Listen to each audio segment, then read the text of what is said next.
And you are... Oh, where are my manners? I'm RJ. RJ the Raccoon, voiced by Bruce Willis. We call him our raconteur raccoon. A guy who's used to living life on his own and has never really experienced anything like the home and family that Vern's group of animals have.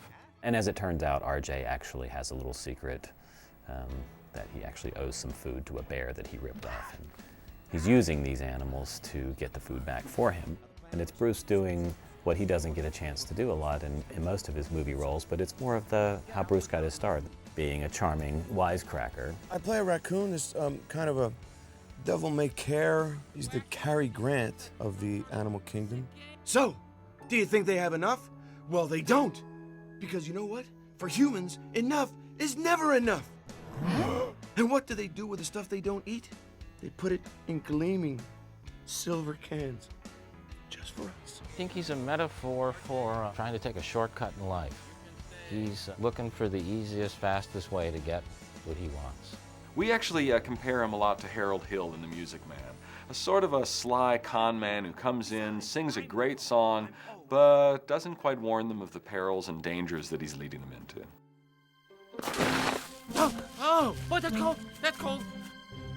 Vern the Turtle's voiced by Gary Shandling. Vern the Turtle is a very cautious, neurotic, play it safe, by the book, and traditional turtle. And Gary does a marvelous job of capturing this guy's warmth and family affection and his fear of anything new and changing. Food out the wazoo! I really don't know what a wazoo is, but whatever food comes out of it, we're not interested in eating. Thank you, and goodbye. Vern plays it very safe, very cautious. He has that hard shell, and if things get a little hairy, he can hide in his shell, and that's pretty much Vern. I mean, I didn't think I was at all like Vern until I saw the first cut of this movie, and then I thought, well, we sound alike. That's fascinating. Listening to Gary Shandling's voice in this thing, such a great voice. It's such an amazing voice. I just made up a voice that was basically what I sound like when I am doing voiceover work. What's fun with Gary is he's known, of course, as this sort of wry stand-up comedian. What we have in Vern, frankly, in the picture is almost a straight man. He taps into some pretty soulful moments for Vern, who really is the heart of this picture. When Vern's tail tingles, his instinct says, watch out for this guy, he's talking fast. Don't get sucked up into some fast-talking Hollywood world. Then I get confused, because I'm in a movie.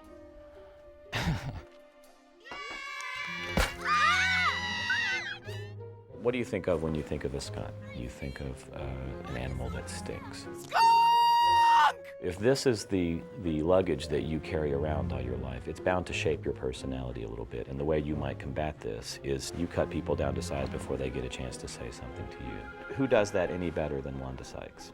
Why does everyone think I need a man, huh? I look like a nest and smell like a swamp. So when you find a fellow who's decent, good with kids, and has no sense of smell, call me. Stella's great. She, Stella gets it. She's like, these are the cards that I've been dealt. I'm a skunk. And I'm not gonna try to deny it. I'm just gonna live with it. I'm a skunk. She has an amazing vocal quality. So there's great music to her voice. And her attitude has almost become iconic. Oh, jeepers, here we go. Okay, that's it. I am sick and tired of everybody taking one look at me and running the other way because they think I'm filthy. Well, I got news for you. I didn't get all prepped and preened to have some overfed Papa's puffball tell me he's too good for me. I got makeup on my butt, dude, and you don't even want to know about the cork.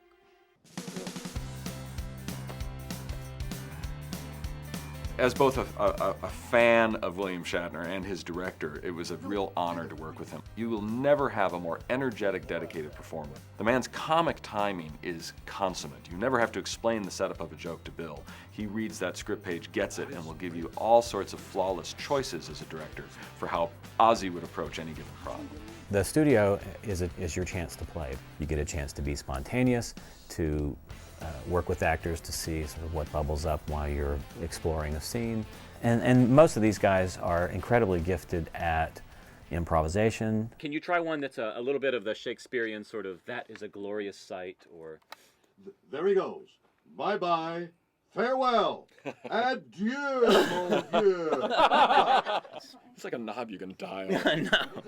Bill, you're a joy to work with. Thank you. That was perfect. Possums, that's their defense. They play dead. So they've written a character, Shakespearean, Possum. He likes to die theatrically. I don't know why they chose me. I'm dying. I'm dying. Goodbye, cruel world. Oh, oh. Rosebud. Due to the genetics, Heather is also possum. She wanted to be a wolf, but I'm sorry. What doesn't come naturally, though, is dying. I have to teach her to die.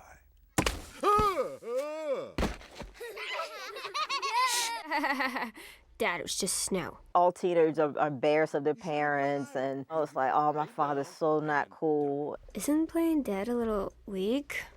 I play the role of Heather, who is a possum. She's a teenager. She gets embarrassed by her dad a lot.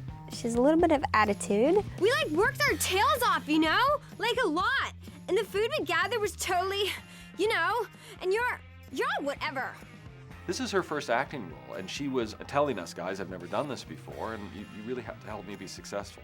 Let me tell you something. By the end of that first session, Avril didn't need any advice from us. She was going, let me give you this reading, let me give you this. She gave us a ton of great performances for the voice of our Heather character, and I think emerged and discovered what she can do as an actress while doing a voice for this picture.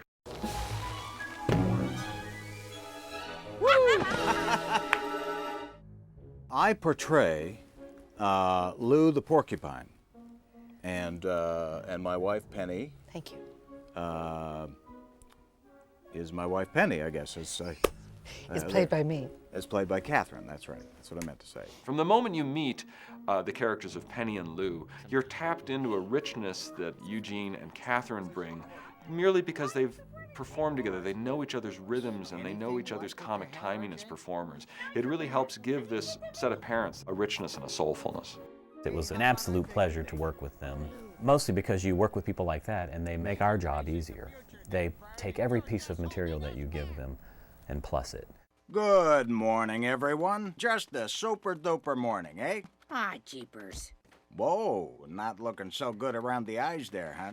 Bucky and Quillo were up every 3 or 4 weeks, and Spike kept poking me. The dynamic between the mother and father is just very sweet, very typical family, Love that, super duper. We grew up in Toronto, Canada, and how we got American television was through the border station. So we got a lot of the local programming through Buffalo. Cheektowaga, and Tonawanda, and they kind of talk like that. You know what? How about I take the day shift? Oh, Lou, that'd be just super. We say super through the movie quite a bit. There was an actual supermarket, probably still there, called Super Duper. And the tagline for that commercial that ran all the time was, "Love that super duper."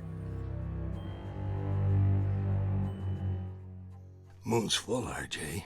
See you in the morning.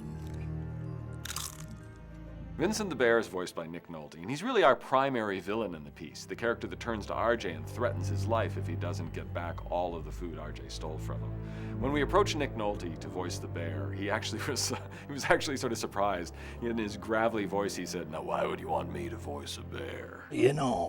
As I got older and my voice got more husky like this, I was waiting for a bear role to come around, They heard me talk like this, and so I decided, boy, that sounds like a bear.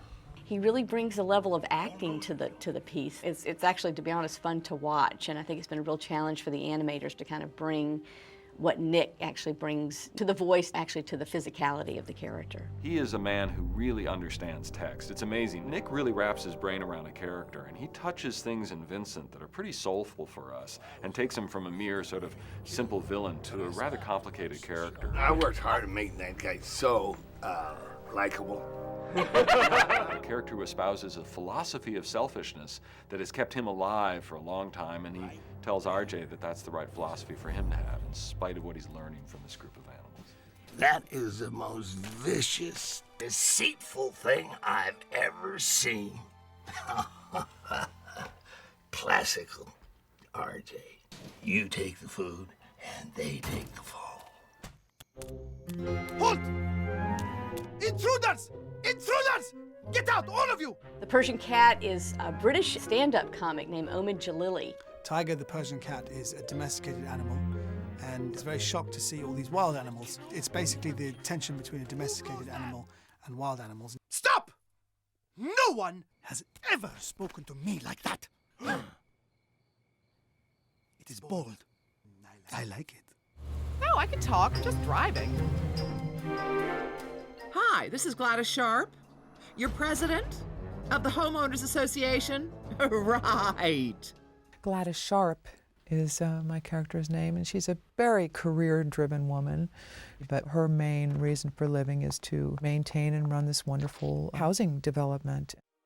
Gladys is the president of the Homeowners Association, and she's the kind of person that walks around with a measuring stick who says, you know, your grass is supposed to be 2 inches and yours is more like 2.5. You see? This is exactly why I called the exterminator, to kill them before they get hurt like this. She wants to make sure that the neighborhood is pristine. So when she comes across these animals, she just sees them as vermin. She just calls it's just all rats and just vermin to her. Get out of here! Shoo!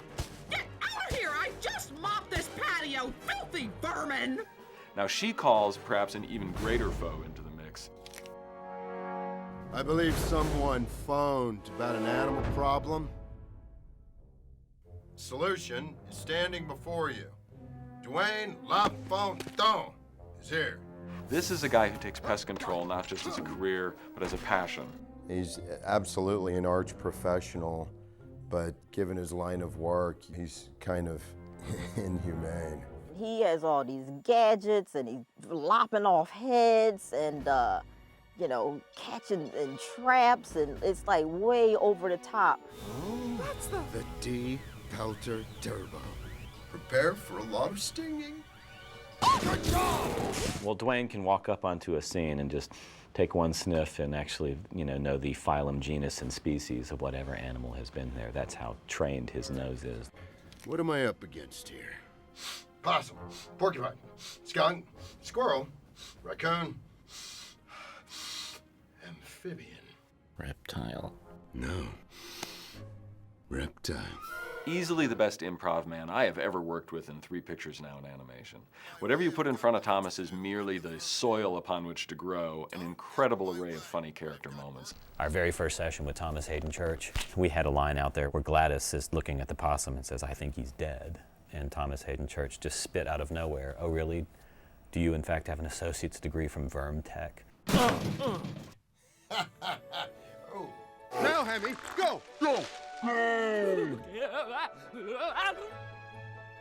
Where's the food? Is there any food left? I'm really hungry. Is there food left in there, huh? We ate all the food, Hammy, during the winter, so we gotta go get some more now. Oh, right! I buried some nuts in the woods and now I know where they are and I'm gonna go.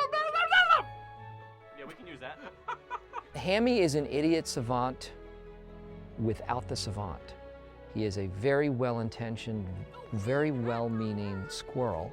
He exists in a world all of his own. He's incredibly loyal to his friends, and he really has a soft spot and a very loving essence to him. He's everything I'm not. He's very sweet, he's very kind, he is very loving. Oh. It's gonna make me cry just thinking about him. Steve was a very early choice for Hammy. We actually worked very closely off of the squirrel designs from T. Lewis's drawings in the strip. And once we started to play with how far Steve pushed the character in his voice, it was less about the design of the character and more about the character setup. In computer animation, we connect all of these controls to the character. We realized right away with the performance Steve was giving us, we needed more control.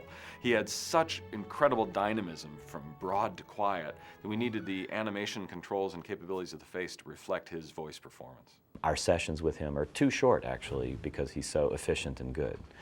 He's one of those people that you just say, "Can you do it again a little funnier?" And he does it again, even funnier. Oh, morning! Is that it? That's it. I gotta go wee-wee. He has an extremely short attention span. Scatterbrained, 1 minute. You know what? Actually, it's a good question. Who is Steve? So hard for him to focus. I like food. And this group, they're being very patient with Hammy. Hammy sort of steals the movie. He is a hyperactive nut, a sort of toddler on steroids. This character is adorable in that he's constantly moving. It never ends. Whoa! It never ends that way, too. We ended up with a really, really good voice cast and a great group of not just comedians, but I think really talented actors. Welcome to the family. Hey! Okay.